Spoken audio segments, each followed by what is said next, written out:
Welcome back to Weebology. Thanks, y'all, for coming back to class. I am your most romantic Professor Ricky. Yeah. That is so not cool, bro. I don't, it's just saying, it's just what's happening today. Actually, I've got shivers now. I think we should probably end this because already done? it's just not okay. What do you mean not okay? You're the most romantic professor. Just saying, it's self-proclaimed. It's self-proclaimed. The same thing. Oh my God. Hey, man, your ego is up here. My romanticism is up here as well. All right, see, guys. We're here. Guys and gals, welcome back to the lab. I'm Ethan. Casual. Yeah, just like about as chill as you could possibly be. You do seem very chill. I'm jealous of your moccasins right now. It's a very nice look. Yeah, bro. When you don't leave the house all day. Because you hustle so hard. Like I did have a lot to do today, but that's neither here nor there. What are we doing on this Mother Duncan sick eve right now, Sunday Eve? Today, we're talking about a show that I think could be in the running for one of the most celebrated anime of 2020. I am, of course, talking about Wit Studios' 8.3 out of 10 Netflix show, The Great Pretender. Now, this anime, I don't know, something with this anime like hit me hard, like right where I live, dude. I love this. Not expecting this. I love this anime. I love it up and down. It's great, but like, what hit you? I don't know. There's something about like just like the fact that I'm such a hustler on these streets. You know what I mean? There's maybe I'm just like out there scamming people, bro. Because we have talked about this show a little bit before we did this episode, just in the last couple of days, and that was the question, like, why did this anime hit me so hard? Why was it so good? And I think it's a power fantasy in anime that hits a niche of power, like a fantasy that I didn't think I needed, right? We have power fantasies and shonens and isekais. You have romantic fantasies and like romance and harem shows, but this is like a straight and I mean you're an absolute Casanova in that regard, right? Oh yeah, I don't need a fantasy in that regard. Right, I don't need anything in that regard. But all things considered, this is a heist fantasy. This is Ocean's 11. This is like your Italian Job. This is a show that I believe I think there have been others in the past for sure. I think Black Lagoon also kind of hit on this a little bit, but this one had a certain style, a certain like pizzazz to it. There's like a way the characters are written and the animation was done and produced. Something about the formula here hit me like, I don't know, there was a fantasy that I didn't expect here. And it was very cool. It was very nice. So what were your initial thoughts? So you watched like it. Spoke to you is what you're saying? It did. It spoke to me. It was and again, I don't necessarily see myself in a lot of these characters, but it was fun to see. Guys, I think Ricky's trying to tell us that he wants to be a scam artist. I want to rob a bank with you. He's a confidence man. I just want to rob a bank with you. That's all I want to do. But I want to do it in a way that's... So I completely unrelated. I just watched this movie called American Animals, like literally today. I've never seen it, but I've heard of this. Basically, 4 college kids over in Kentucky decide to steal like the first edition Charles Darwin Origin of Species, as well as like a few other like art books that are worth a shitload of money. What? Because it was like just sitting in this library, like relatively unguarded. Okay. And like, to be honest, like they were asking for it. So you're saying this was a scheme too extreme for these 4 college kids? No. The scheme was like reasonable. Okay. They were just like did some stupid shit that ended up fucking them up. Okay. But like that's what I like about like, so criminals that are bad, if that makes sense. It makes sense. You know what I mean? Yes. They're bad. They're bad. There's no other way to... They do dumb things. There's no skirting around it. They're just bad. But what I like about like real criminals and like, real fictional criminals is that they like think of all of the, potential contingencies. Yes, you want to cover all your bases. And that's what I think this show does extremely well, is it Yes. shows like all these moving parts, yet they're all kind of flowing toward a singular plan or a singular, like, let's just say, a crescendo. Yes, actually very well apt. And, well, good use of accent in this episode. But Well, thank you, my friend. if you stick to French, I will come over there. My name is Laurent. Laurent City. But this show actually, the way it's structured, adds credence to what you're saying, is that they have arcs in a season, which was fascinating to me. And these arcs are individual heists that they do. And as you go through each of the 3 heists in this season, you basically are given all those contingencies played out in front of you, but also the preparation that this crew makes to ensure that these things don't happen. They thought it all through. It's galaxy brain fantasy, I think is what it is, in terms of just criminality. And I love that. So the show is split up into 3 separate heists following a crew of folks. And we have, at the beginning, our main character. Is it Mikado? Mikado Edamura? Yeah. Considered, self-proclaimed, but also other people have called him this, Japan's greatest swindler. He's a confidence man. He is out here to make that quick cash, baby. That cash. That buku dollars on the buku quick. How did you feel about him as a main character? I actually fell in love with him as a main character. Mr. Romance over here. I'm just getting a little hot and heavy for edamame over here, but no, he's all right. I think extremely naive, obviously, but talented. I mean, he basically he took everything in stride, which I think in itself is a talent. Like, he was put in situations that were very high. Yeah, he stakes. was quite adaptable. I think is the one thing I'd call him. There you go. 100%, dude. He was a chameleon socially and heist wise. He basically fit every role that they needed him to be in. So, but he was definitely kind of conned throughout the entire thing to fit our I would say the best confidence man in the world's piece. Who's that man? Our Frenchman. Laurent. Thierry.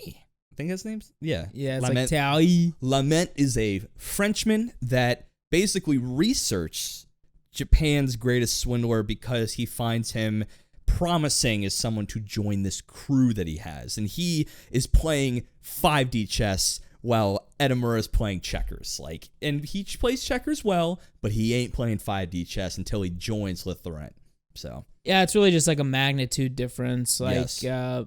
Edamura was working on the $100,000 scale, and this dude's working on the hundreds of $1 million scale. Absolutely. With like a full scale operation, a lot of moving parts, like I mentioned, and just like a relatively large support staff and team. And so, I don't know, Edamura's naivete obviously makes sense for like the pond he was playing in, essentially. Yeah. He was too big of a fish and too small of a pond, I would say. Well, yeah, but I'm saying when you put a big fish from a small pond into a humongous pond, the world's biggest pond, right, if you would say, they're in a lot more danger and they don't really know what's going on, and that's kind of what you feel throughout the show. I don't know. So let's just preface first of all that this is from this year, but as of right now, during this episode, there's only been half the season is out on Netflix. Yes, if you want to sail the high seas of piracy, you could in fact find them all. I couldn't, actually, because I was so hype at the end of episode 13, I think is on Netflix, maybe 12 or 13. I wanted to watch more. I was jonesing, and I tried to find it, and I actually couldn't. So, I mean, you got to go searching, but I think the first half is a fantastic, easily accessible chunk of this season, but there is much more to come. I think it's going to come to Netflix very soon. I'm not really sure when that's coming out. Didn't do that research, but yeah. So it's like supposed to be playing like right now. That's why it physically isn't out yet. Oh, right. So it's literally airing now. Yes. Okay. Word. All right. So yeah, we literally had this last episode where we talked about this. I know. I think you just got distracted because of my insanely dope accents. Yeah, dope is a word I might use. Yeah, of course. Of course. I can't think of another word that makes any more sense. So I think the one thing I wanted to say before we start jumping into obvious spoilers for this show, And it's very easy to talk about this on a podcast because it has 3 distinct parts to talk about, and I do actually have a favorite heist of the 3. I am a self-proclaimed sub boy. I love subs. I think it encapsulates the original intent and emotion of the Japanese voice actors. Snooze. Watch this in dub. Do not even hesitate. And I'll tell you a couple reasons why.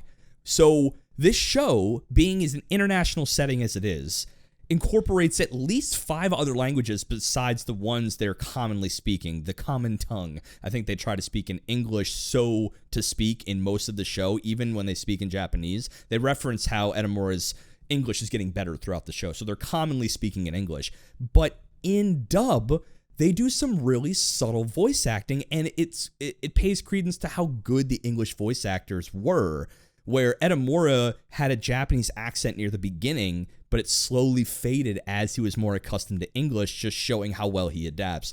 I loved the hell out of that. So good. I love Laurent's voice as well. Very confident, very smooth. It was great. Abby was a feisty one. She was a firecracker. She was a firecracker. She was great. I loved her. And Cynthia Moore. She was kind of like their bombshell they'd send in as like the femme fatale. Their honeypot, my guy. Yes, honeypot for sure. It looks like you know espionage. We should go rob a bank. You already got this on lock. Yeah, I watched Archer. I read books, stuff like that. You're more of a spy than I could ever be. So that's why I need you. So like, if you guys want a kind of comparison to Western media, it had like sort of Burn Notice vibes. I don't know if you've ever watched Burn Notice. I watched a lot of Burn Notice on USA when I was in like high school and like part of college. It like honestly has heavy that vibes because it's like mostly like some bad guy in the area. Yeah. That they're like conning out of money. And there's multiple episodes. It's not like just a one and done. It's very like rolling. So I like that a lot because I felt like they did the pacing in this show. My God, it was great because like you felt the stakes grow and grow and grow. And then once that heist ended, they had a really nice, easy episode. And then it would very seamlessly get you back. And there are a lot of time skips to help you with that. And it was just like, oh, and this is where everyone is now, like 2 years later. And it was like the time span of the show was like, what, like 3 or 4 years? Because Edamura was in prison a couple times in this show. Yeah, I think it was actually probably more than that, like 5, 6. There you go. I mean, so you're watching what felt like an epic's worth of time scaling in 12 to 13 episodes. And I think they did that so masterfully in terms of how all the characters just find their way back to each other. So Burn Notice is a really good way to put it. I felt very, those big spy movies, Italian Job, Ocean's 11, and that's just like one heist. And it felt that way for the entirety of a single heist. So who's your favorite character on the crew before we get into it? I'm going to comment on what you just said though. Okay. So it's heisty, but it's not. So like, they're not like stealing from a bank. They're not like stealing art off a wall or something like that, right? It's not like a traditional heist. It's more like a long con that they're all kind of like working toward. Yeah. Now, in some of those heist movies, there is this like con man aspect. And so like I agree that definitely tracks. But I don't want people to think that they're out there like robbing banks and shit. Like, that's a good point. Yeah, they're not. It's weird because they're doing criminal acts, but they do it in such a prepared and methodical way. It almost doesn't feel like criminality until the pop, right? Finally, when they get their goat and they finally get what they're getting to get out, only then does it feel like it's a criminal act. But up to that point, they are so well trained, well prepared that it really does feel just like a high stakes game of like pretend, like a great pretend. If anything. I didn't even mean to go there, but that's just how it went. But it really is. It's acting. It's acting. It really is. It's theatrics. Like, yeah. It's very high class RP. Yes. High class role playing. But yeah, I still want to hear, like, before we get into each of the heists, who's your favorite character in the whole gang? Cynthia was hot. Cynthia was hot. Yeah.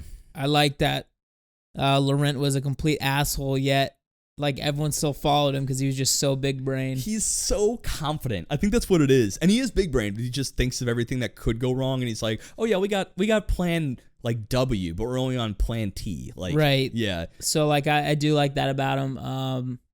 He's just, like you said, extremely prepared. Kind of has his shit together, but he's also not afraid to like improvise when the time comes. Because there's a couple times where, you know, different characters within the show do some like dumb shit. I want to talk about it in the first heist because I think that's where they did that the best. Stop saying heist. They're heists. They're heists. Fine. The first job. Let's do jobs then. Okay, they're jobs. But all things considered, Laurent is a character that is written to excel on the front foot. There's a lot of characters that when their back is against the wall, it's a very shonen thing, I think. When your main character is on the back foot, that's when they're at their most engaging and interesting to watch. Yusuke Urameshi. Yes, for sure. Literally can't do anything unless he's in a corner, yeah.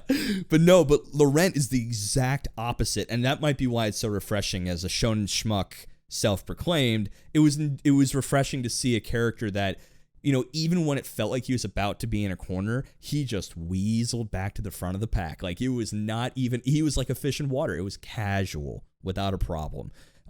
So I think that makes him up there, but I loved Abigail Jones. She could do anything. You ask her to do something and she does it. Hey, go fly this biplane in a high stakes race. All right. Give me like a couple weeks to learn how to do it. If that. Like, yeah, she was cool. I don't know. I'd say like the craziest part about the show is like everyone's backstory was so ridiculous, like so tragic. Every single one of them. I agree. Except for we never know a single thing about Laurent. That might be the second half of this season. Probably. Yeah, but I agree to that to a degree where that would have been messy if they didn't compartmentalize each of these backstories into a job. Sure. You noticed, yeah. So I think if they were to have been muddying with a couple of them through the entire season, it would have gotten kind of tragedy all throughout. But you had what felt like at the end of like a certain job, we go into Abby's backstory, and a certain job, we go into Cynthia's backstory. But you not only got a job's completion, but the entirety of a character's backstory and development in that same season. It felt finite on multiple levels at the end of each job. And that felt really refreshing and really satisfying to see that. Yeah, because I mean, so for each of the chapters, like one of the main cast will be dealing with something within themselves.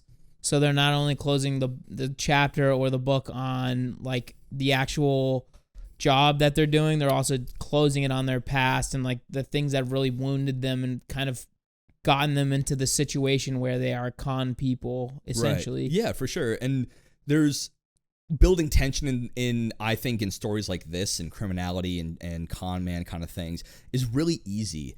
What's hard is to do it in a way that feels I don't know, it feels meaningful and impactful, and then how do you cut that off in a show where you have more than one of that? In a movie, you can just, okay, the movie resolves, roll credits, but you have 3 of them in just the first half of the season.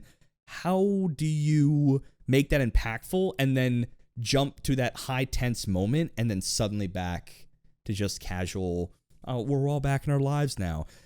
This show does it very well, and I think using character past resolutions was a very nice way to add a nice note at the end of each of them to make you feel like... Well, I think it just increases the amplitude of the ending. Yes. I don't think it really like did anything better for the like transition to not doing a job.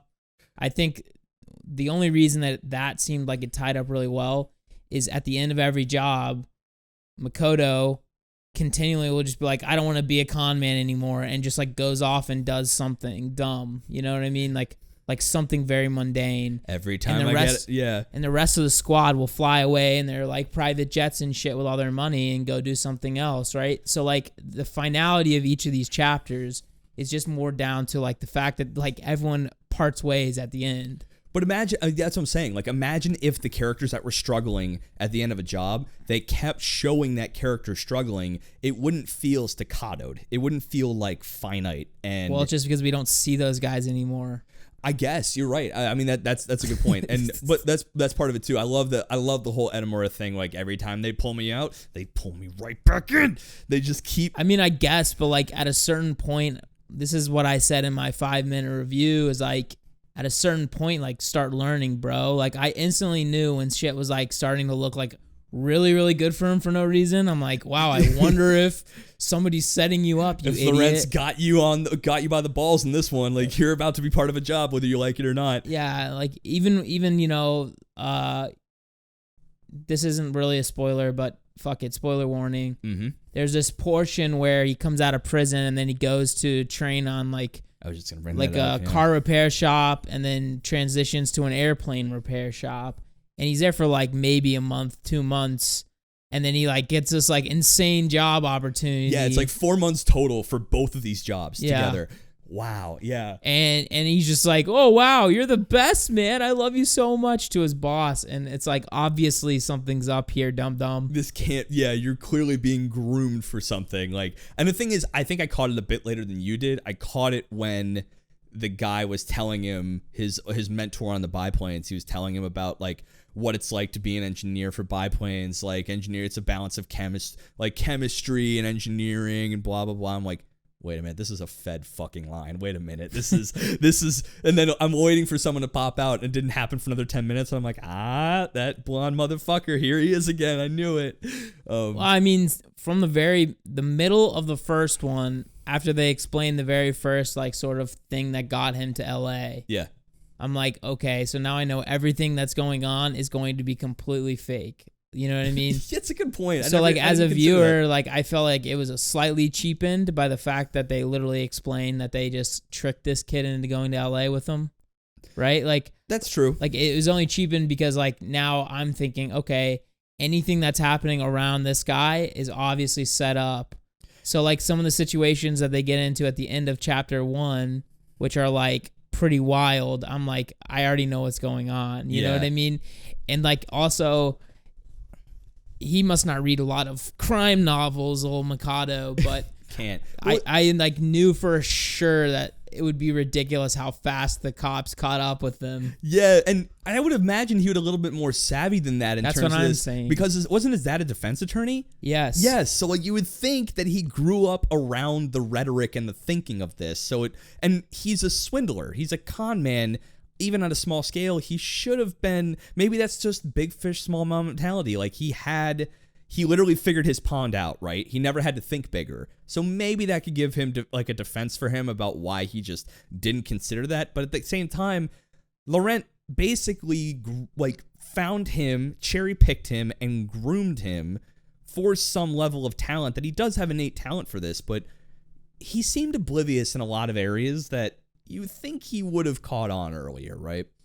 I don't know. Yeah, I mean, that's my main issue is like, you really would expect something a little bit different, you know? Yeah. So, I mean, this is a good time to start feeding into the chapter since you kind of went into the first. So this is hard spoiler warning, but we're gonna break down these 3 chapters, these 3 jobs, and I have a personal favorite, and we'll kind of go over it at the end. But chapter 1, Drugapalooza is what I call it. But this is where he gets his start, right? He's kind of swindling around, and he's shown kind of like trying to sell bullshit water purification systems to people in the area, and he has a confidence assistant named Kudo, who kind of is like the prep man. He goes in as like the hard sell. He's like, hey, you need to buy this. It's the law. And then he comes in. Edamura comes in as kind of like the, don't listen to those guys. But okay, I just checked your water. Maybe it is important you get these. It's a good scheme. And then he gets schemed himself.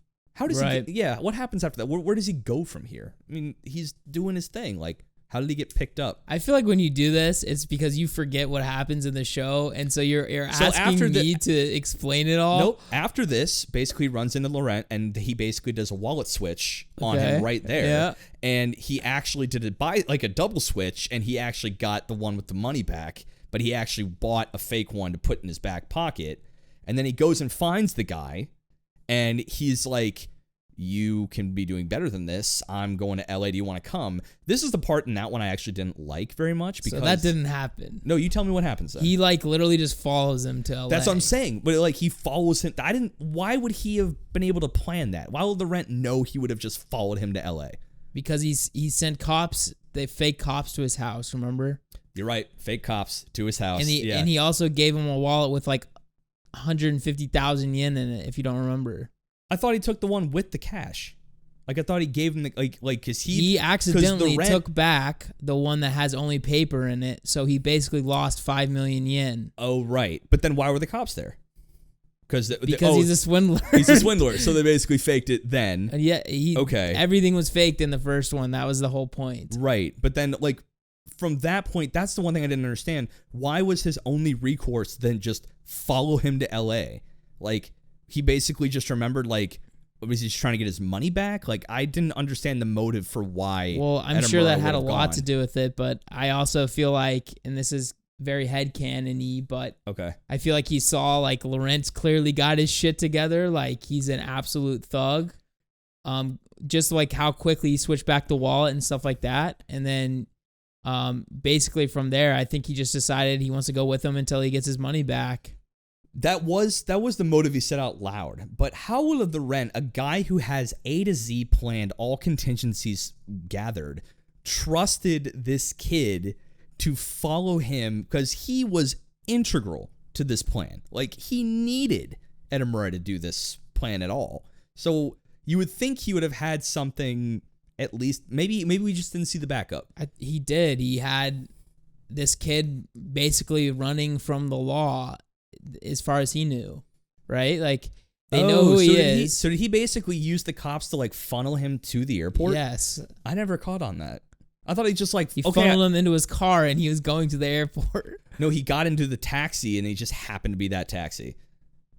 You really think he wasn't just like sitting there waiting for him? He's too big brain for me. I'm just saying, like, he's too big brain for me. This is what I'm trying to say is like once you realize what actually happened in the first scheme, you're like, okay. Now, kid, you should really realize this guy is a little bit smarter than you're giving him credit for. He has planned the shit out of everything. So it's literally like an Inception situation where they like trick this guy into thinking that they're this dream force that can like save them, and they end up basically getting him to renounce his whole like fortune by like pretending like they're helping him, and that's sort of what happened here. Right. Well, cards on the table. I do that cue up to you so I don't just go on diatribes about plot because inevitably I'm going to run into a detail I don't remember.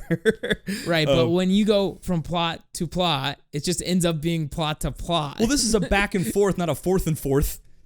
I don't want to just be diatribing on the same thing. Well, you don't have to just say what happens next. I was like, why? I'm trying to cue you up, my boy. You could ask questions instead of like, what happens next? I'm not trying to feign like I don't know what I'm talking about, but I am trying to pass the buck. Well, it definitely seems like you don't know what you're talking about. Well, then once he gets to LA, the entire reason why he basically the rent wanted Edamura to come with him. He feels like he's being tested. Well, I mean, why? Then why does he? Okay, I'm not gonna. I'm just gonna keep going. Then I'm just gonna keep riffing off. This is awesome. But essentially, he goes there because Laurent has a certain buyer of something he's trying to supply. Yeah. This drug that is not exactly a drug, more like dope-ass Japanese candy.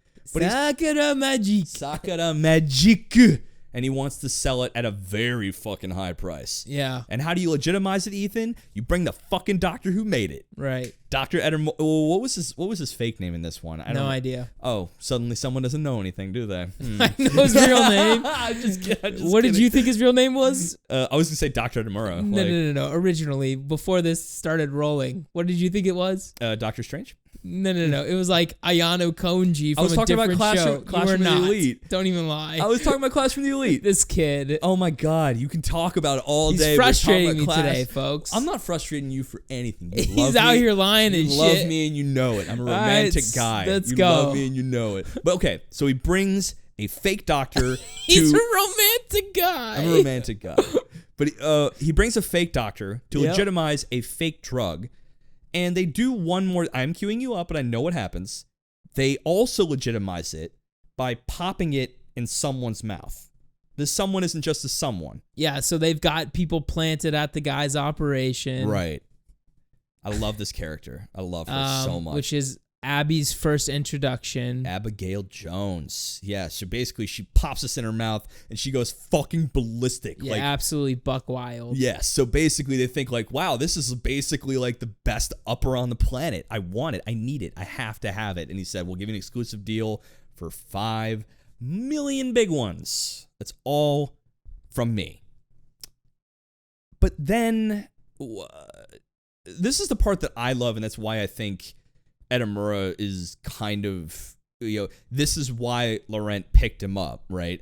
It's a mix of like, he's using his own naive nature, but also his ability to adapt to his favor, because him freaking out because he pops something in his mouth and it's just candy, him freaking out makes it look like he too is on the drug. And he just escapes the compound. Right. Pretty clean. But what does he do after that? He basically doubles the offer, but he does his homework, right?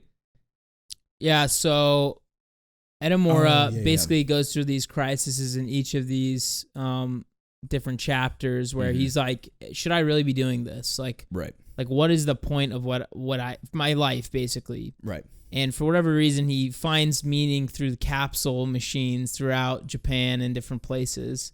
And the first one, he finds this great war captain, whatever his name is, and he thinks, I'm a conqueror, I'm going to conquer this.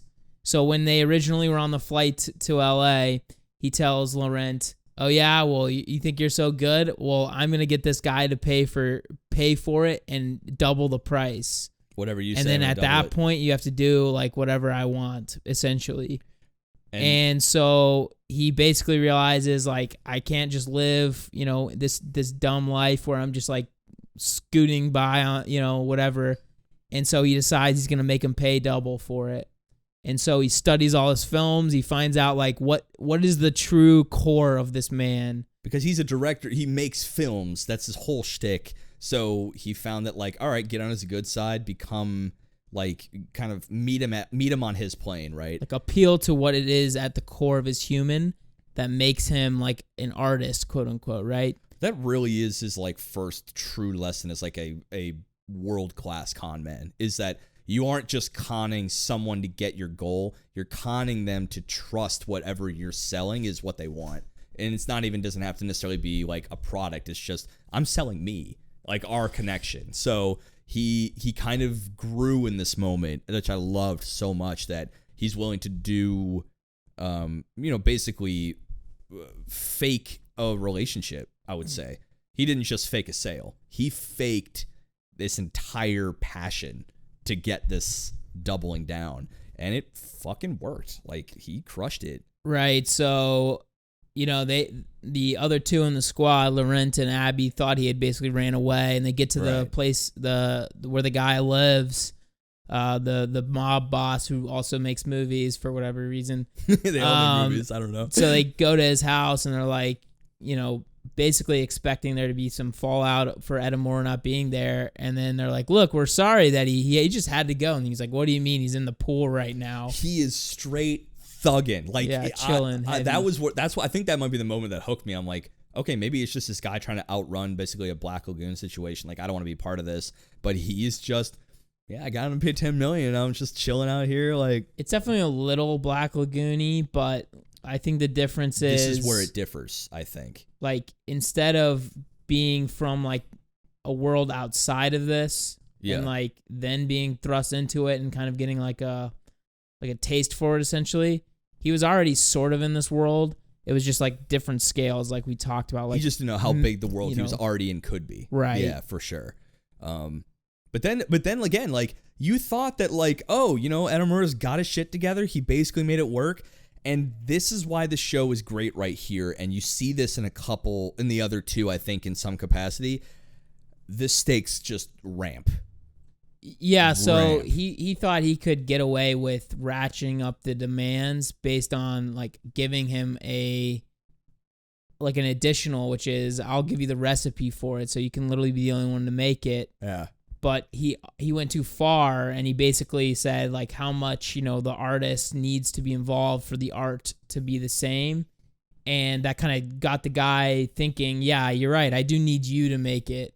And so basically tricks him on accident into basically needing him to physically make it. It basically becomes a Breaking Bad situation. Right. Like, I need the Heisenberg to have my blue crystal, essentially. But what you just said was actually, I found that to be a fantastic foreshadowing for the third heist theme. The artist needs to be involved for the art to be legitimate, which we find out later isn't necessarily true later in the show, which... You know, this show is beautiful in that, you know, the big overarching abstract themes detached from the actual setting and characters does find itself planted in other parts of this season. So we'll get to that third, but I'll come back to that in a second. But it's a nice foreshadowing moment. So I love the way that basically Laurent is just like, okay, you're staying up all night, kid. I got a drug manufacturer right here. You're gonna fucking watch him do his shit, and you got to do it tomorrow. And I'm like, there's no fucking way that this kid is gonna do that. So that was actually the one thing that I felt was like a little bit too much of an ass pull. Okay, is like Laurent was with them in L.A. and then he somehow is in Mexico with a drug dealer like that next evening, essentially. And he's back that next morning. Right? Like the timing doesn't make sense. And then also it's like, okay, like what my initial thought after that first like kind of reveal was that, okay, he's planning everything, like even contingencies. But I don't think there's any way he could have planned for him to have asked, like basically given him a fake recipe. Right. Like, I don't understand how he could have planned for something like that. Unless he was assuming that the guy could potentially ask them to make it in front of him, which I think is reasonable. I think it is too, but I think this shows... But they should have said something about that. Then. Right. And instead of make it like super ass-pulley, super like Deus Ex Machina type shit. Yeah, I think the Deus Ex Machinas in this show, there's a couple, but I do think it is legitimized by the fact of how internationally connected Laurent is. Like, it's not so unbelievable. Maybe the timing of his... like exit and re-entry is unbelievable, but him knowing a guy, like it would have been more believable if he just opened an iPad with, you know, Edamura right there and said, this is my boy Mexico. I know he can do this. Look at him. That could have been just as easily done, but legitimized way more. But I think that wouldn't really make sense for the story because at that point, Edamura was kind of like living under that other dude's control. Remember, he was like constantly under the other guy's thumb. So you couldn't have Laurent just come in and out. Right. Yeah, okay, like, I can see that. Like there would have been like a little bit too many eyes on the scenario. They gave him accommodations and shit just to keep him under wraps. Okay. Yeah. So like that was all great, and so the way I'm thinking about it now, I don't think we should really go into like every single thing of all three of these because I think it would take too fucking long. Just outlining the first one's good, but we'll dive into the second. But like the ending of the first one is my favorite. I think it was really, really, really well done and like really like clapped up the bad guys. Yeah. Just massive fan of the first one. Like actually, like from beginning to end, I really enjoyed that first kind of chord, if you want to call it that. Yeah. This was my, I don't know, man. Like, I feel like I like the ones with a little bit of character backstory because I was really interested in, I think the third one for me was my favorite character-wise. This one was just like, this hooked me into the show. In terms of jobs, best. Like, yeah, I think it was my favorite, then third, then Singapore. I did not enjoy Singapore at all. Let's go into Singapore. So not that I didn't at all. It wasn't as good as either of the other two. It basically ends where the first one ends essentially that there is a standoff about a trade-off with these drugs, and he was asked by the FBI to spy while he made the drug. And there's a standoff, but it turns out that everyone that was in that standoff was very much also planted. And that just shows how much control Laurent has in these situations, which makes the second and third kind of more interesting because there's more variables at play in the second and third. So Singapore, 10,000 feet, almost literally. Well, what are we doing here? This is the biplane thing we were talking about, yeah? Yeah, basically there's this like air race set up for currently in Singapore, and they basically run like a league of Formula One in the air, essentially. And we have our the leader of said organization and league is Sam Ibrahim, and his brother, who is kind of the flashy Formula One driver, gets the girls and the money and all that, is Clark Ibrahim. And these two brothers basically have a stranglehold on all of the wins, the betting, the outcomes. It's very scripted. Right. But yeah, so that's kind of what's going on in terms of where they're about to jump this entire team into. So I kind of forget, basically, this job is to basically ruin Sam, right? Because he has been staging this whole thing this whole time, or I'm literally forgetting what the team is going in to do here. Well, basically, they just want to take all the dude's money. Yeah, they just want to ruin him. Obviously, yeah. But they were contacted by Lewis originally. Yes. Who is basically, he was the foil to Clark for a long time, and something weird happened, and his plane kind of exploded, and now he is... His plane kind of exploded. It might have, just a little bit, you know what I mean? Yeah, it's gonna do it. Kiss the ground a bit. Yeah, he hit the water pretty freaking hard, but he was the only guy to defy this set stranglehold that the Ibrahim brothers had on their league, and it made for good TV, made for good races, but he flew a little too close to the sun there. Very Icarus-esque. Icarus-esque. That's a good way to put it. And so he ends up, basically wheelchair bound, and basically the squad was called in to fuck these dudes up. Mm-hmm. Literally take down the entire league. Just fucking financially ruin them. I would agree that this might be my least favorite. It wasn't bad by any measure. I think this is the first time we got that interesting character backstory introduction arc and resolution. Because to basically get themselves on the inside, they had Abby become a air F1 racer, essentially. And right. This is why I think I fell in love with her character. She is just so fucking capable. Like, they literally just said, go learn how to do this. And maybe it was a longer time in the making than I realized, because the timeline gets a little stretchy here, right? Because Edamura was in the biplane shop and the car shop for a hot minute, so maybe Abby had some time to train.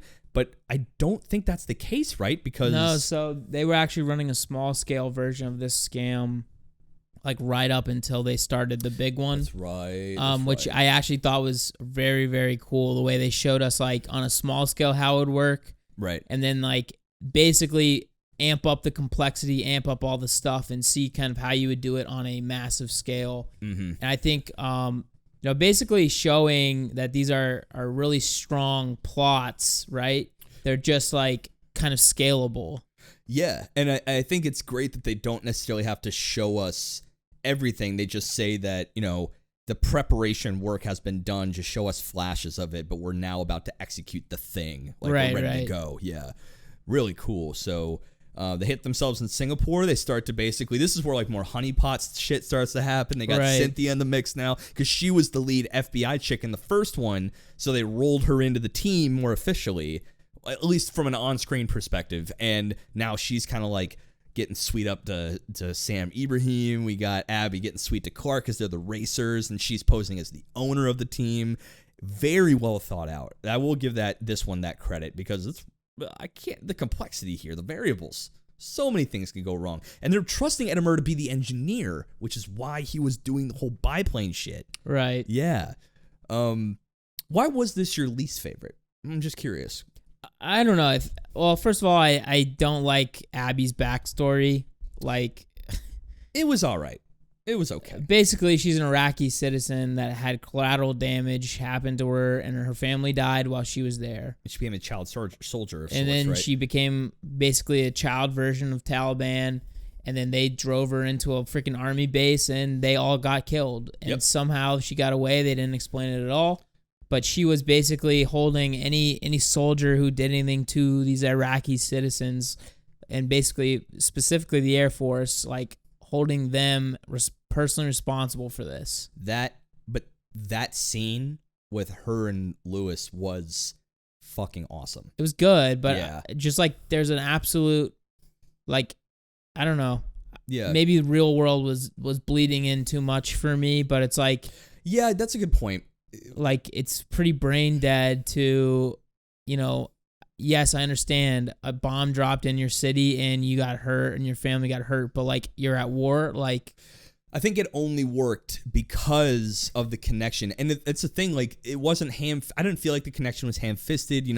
Lewis was a very capable pilot, but his training was in military, and she put it together that, spoiler warning, if anyone hasn't seen this far, but Lewis was the one to be patrolling and dropping over where That's the that biggest happened. piece of shit is Like, he was in the area. There's no possible way he was like, on that exact day, that was my mission. but that's what I'm saying, is that she is so PTSD'd out and had so much anger that the fact that he was even involved over that at the same time in a general area, it probably wasn't even him. Right. But she just was, the backstory was well paced to the point where like she was boiling over, and she's now, I think that what's really potent is that she is now participating in the same kind of activity of the pilots that, like, she's flying in those planes. She's now kind of embracing the kind of work that the guys who took her whole squad out and family out were doing.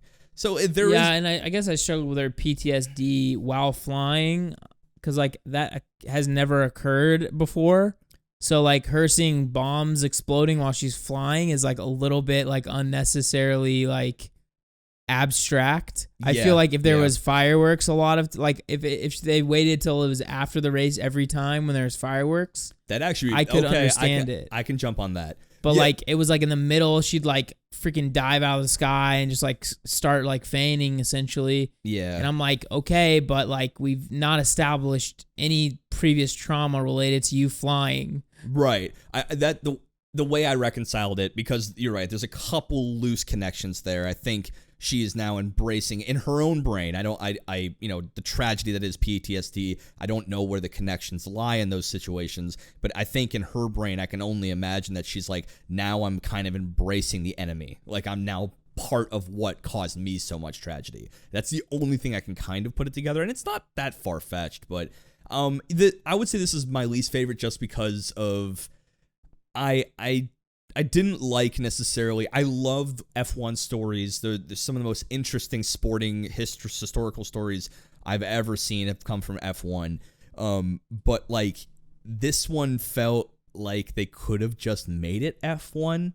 Like, do these plane races exist? Right? They're actually a thing for sure, right? I don't think you can fly. No. Okay. I feel like I've seen it on TV. Yeah, maybe like.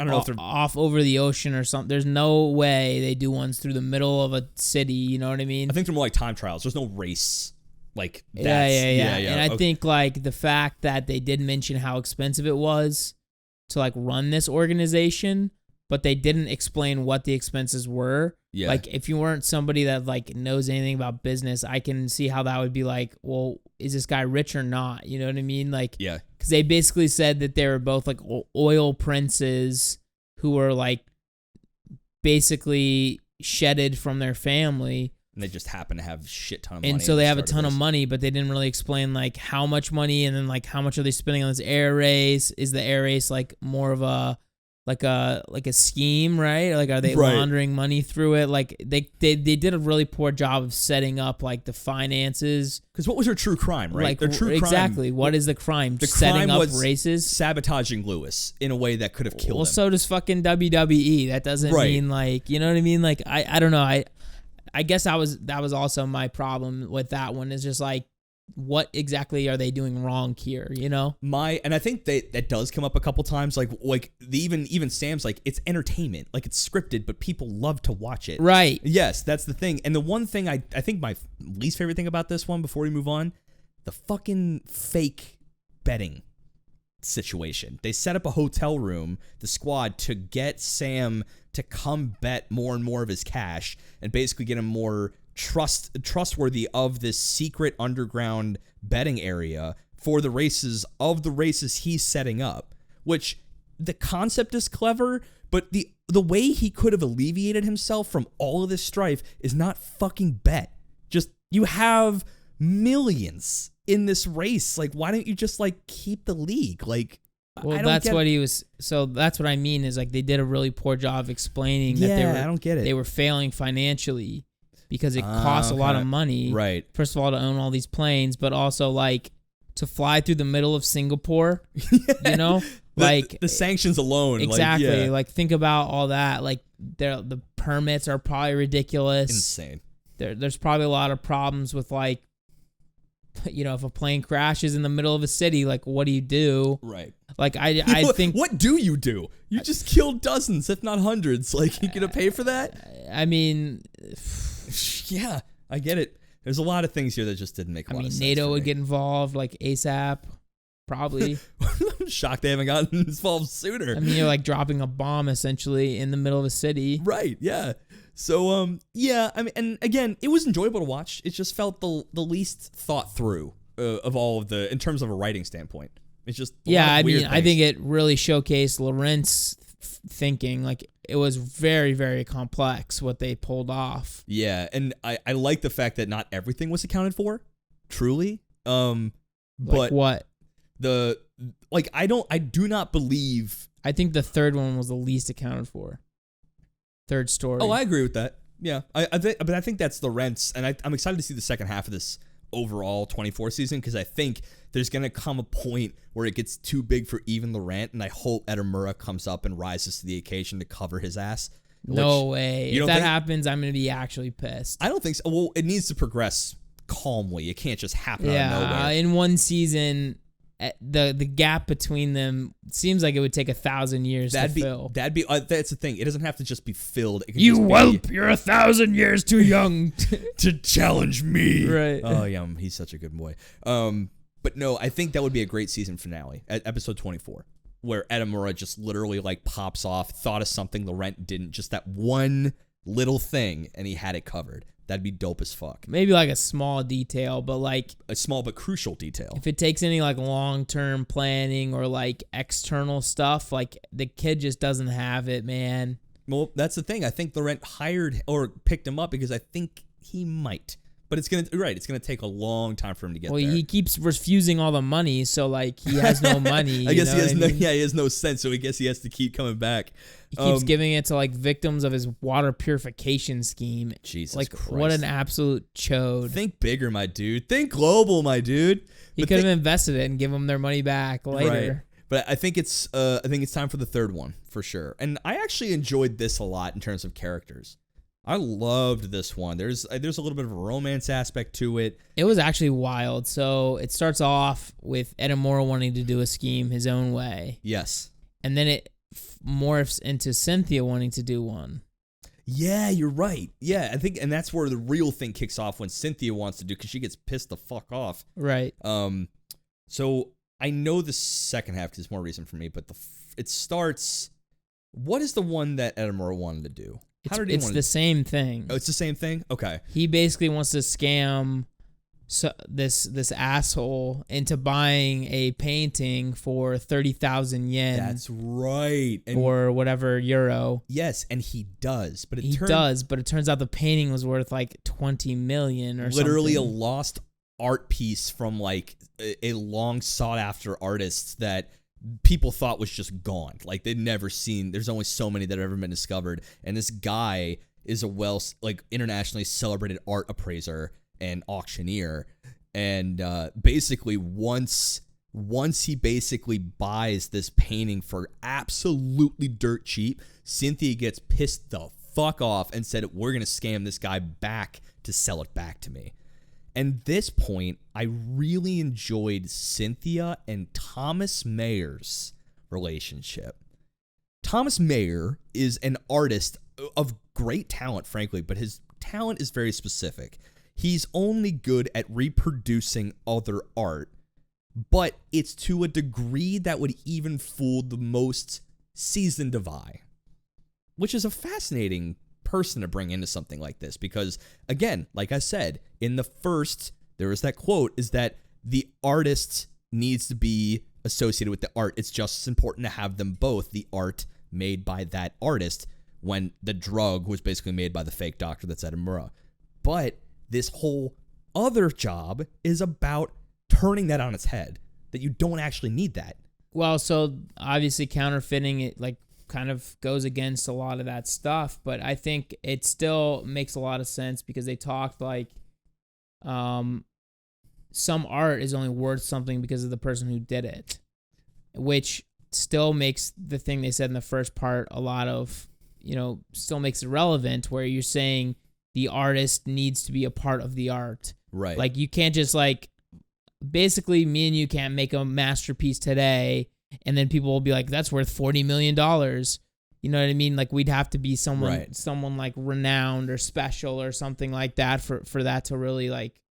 To actually be a thing. Be a thing. But this particular job also explores the exact opposite, where that the art is only worth what the person is willing to consider it worth. Like, and that's what everything is worth. Well, of course, but also the name behind who is saying what it's worth. So this guy is putting his reputation on the line to say that this fake is the real thing, and because he said it was the real thing, everyone believed it. To the point where this guy even told Thomas Mayer,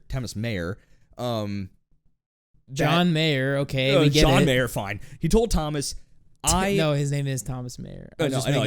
He told Thomas okay, cool. that you need I want you to make 10 fake paintings and sell it to me for basically I'll pay you to make these because your talent is so good you would fool anyone, and if I say they're real, they are in all intents and purposes real as fuck, and we're gonna make a fuck ton of money. Well, you'll make a paltry amount compared to what I'm gonna make, but and the guy does so, and he changes over time, and this is a very interesting character change and development because Thomas and Cynthia did in fact have a relationship. Was that, remind me, is that relationship legitimate, or was she kind of working a job? But that was legitimate back in the day, right? Like she wanted to marry him 100%. Yes, okay. This is basically everything related to this guy, Thomas Mayer, and also the art critic was way before any of this like con stuff started happening. That's right. But she did leverage that past to help. Of course. Yes, with this future. But like, so the thing that was also funny is that guy who was the art appraiser also gained his reputation by finding these art pieces that were lost to time. Yes. That this guy is making for him. Right. And so it's sort of like this interesting self-fulfilling prophecy kind of circular thing where I'm becoming famous because I'm finding these paintings that I'm appraising, but I'm also being famous, or I'm famous, and now I can say anything, any painting is the real deal. Yes, because like it's of your ability. This weird duality of like an appraiser in this situation. But yeah, I mean, this one had a lot of heart. This had the most heart, I feel like, out of any of them. Yeah. There was a lot of like what does it really mean to love somebody? And then like, if they change, does that mean you still love them? Like, yeah. It was just like very like deep. And then, obviously with Farah, who was right. Like, basically, it had this character that was in love with the appraiser for his eye for art. Yes, and she had the bankroll to buy the shit off of him, which is how the money in this job was going to be made, essentially. Right. Yeah. So they kind of coaxed him to coax her into betting more than she possibly could after they got Thomas in the present with Cynthia's push to make this piece, and he put his heart and fucking soul into that.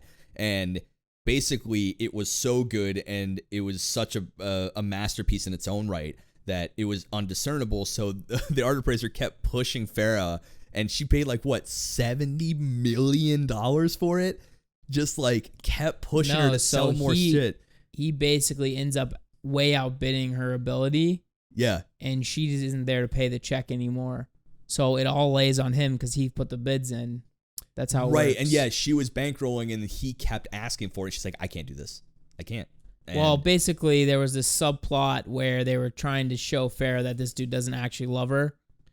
Oh, yeah, you're right. So they do end up showing her that, and then at that point, we're up in the 70 million range, She's like, hell no. The big daddy money right there. Well, because, the guy's using her, and then also, disparaging her, saying he can find a hotter, younger chick, but he just needs her money. Yeah. And so in the middle of the bidding, she deuces, and then he's basically forced to basically pay the $100 million or whatever he does end up, betting, just or all his assets, or not betting. all his assets bled. Like he's bidding, and then he ends up, dumping all his shit, but all he has like the actual painting. You know what I mean? Yeah. So this one, it's a nice dissection into a number of different relational archetypes. There's like the people who care for each other but change, the people who like each other for the wrong reasons, and it clearly ends up in another type of tragedy, financial tragedy.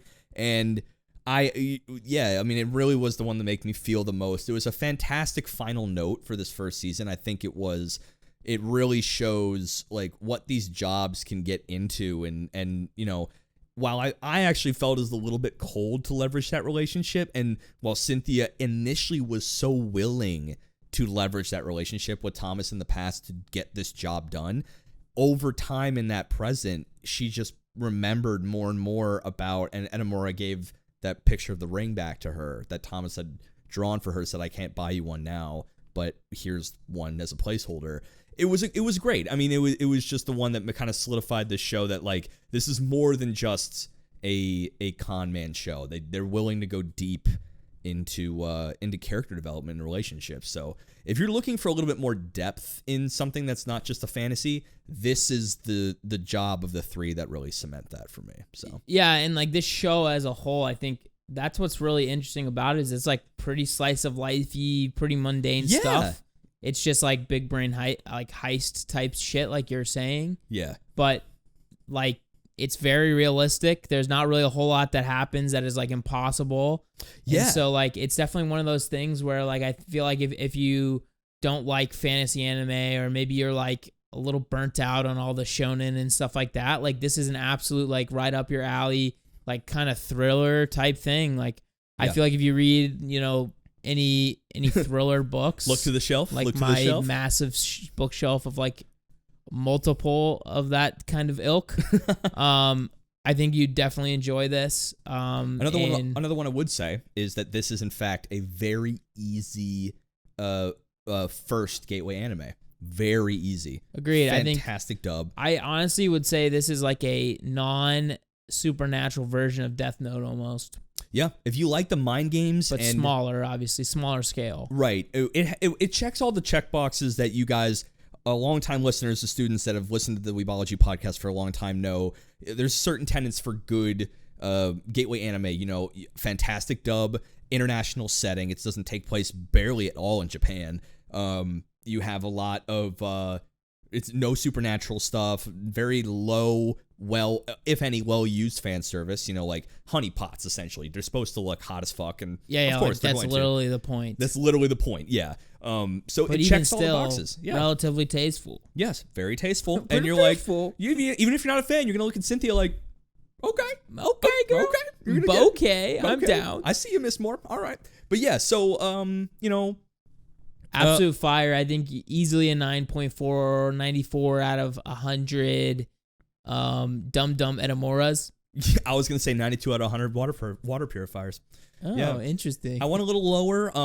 I think I love the aesthetic. I got to give my animation rant out, but I love the aesthetic. All the backgrounds were real lo-fi but watercolor look. Yeah. In a lot of cases, fantastically striking visuals.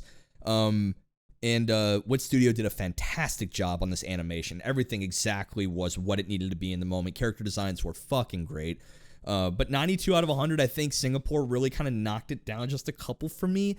It was fun. It felt slapdash in some ways. Like, it didn't feel so clean as 1 and 3 did. But it was still fun. It was really engaging, and it was very exhilarating to watch those planes do their thing. But CGI was tasteful, and 92. Yeah.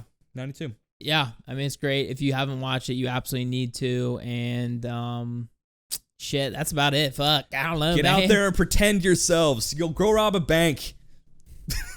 Yeah, if you need any pointers, let the FBI know. Yeah, let the FBI know. They're already listening. They're already listening. They'll help you out. But yeah, thank you so much for coming to class. If you want to watch with your eyes and your ears, hello YouTube gang. I know I said that the last two, but we did time lapse those. Let's just hope that this all turned out like it was supposed to. Yeah, we've had an interesting technical stuff, but you know what? We're powering through because that's what scientists do.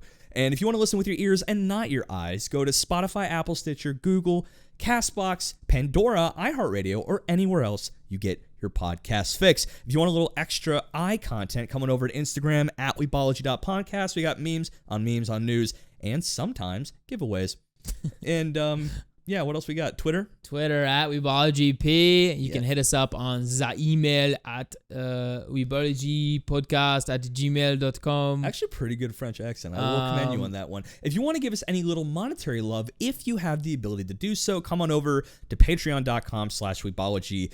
$1 and up will get you into our Discord. $3 and up will get you the syllabus sidebar, our non-anime riffy content that comes out typically every Thursday morning. Not exclusively non-anime. Yeah, but sometimes, and planning for the future. Definitely much more like free form than this show. Yeah, and in the middle of my editing, I have... But yeah, subscribe on all our platforms, fam. Yes, I have merch designs ready to go. We just need to pick companies. We got to just do that. Okay, easy. Get that merch. Let's do that. Well, we're going to do that soon. So everyone who is a patron, 5 and up, or I think 3 will get you... stickers, and 5 and up will get you a pin. $25 get you a t-shirt twice a year, and get yourself some sweet mailables, some grabbables, some sweet swag. But I think honestly that is it. I'm Ricky, and I'm your favorite Ethan. Oh, and this has been Weebology. Deuces. You're the favorite Ethan of all Ethans. Yeah. I can feel like get that's behind reasonable. That's a reasonable thing.